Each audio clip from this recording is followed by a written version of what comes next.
এটা ছিল আমাদের এখানে রথযাত্রা উৎসব। তো প্রচুর বৃষ্টি হয়েছিল সেদিন। তো তোমাদের কার কার ওখানে রথের দিন বৃষ্টি হয়েছিল কমেন্টে জানিও।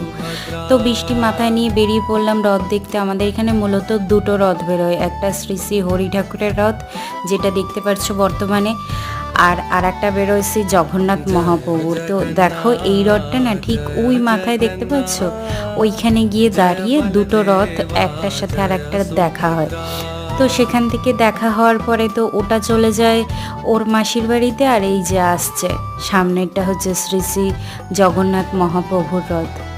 দেন আর কি, তারপরে শ্রী জগন্নাথ মহাপ্রভু চলে গেলেন তার মাসির বাড়িতে, আর আমি তার প্রসাদ খেতে খেতে চলে এলাম আমার বাড়িতে। তো এইভাবেই কাটলো আমার রথযাত্রা। তো তোমাদের কার কার রথযাত্রা কেমন কাটলো কমেন্টে জানিও। কে কে এখনো অবধি রথের মেলায় গেছো, পাঁপড় ভাজা খেয়েছো বৃষ্টি ভিজতে ভিজতে, সবই কমেন্টে জানিও প্লিজ।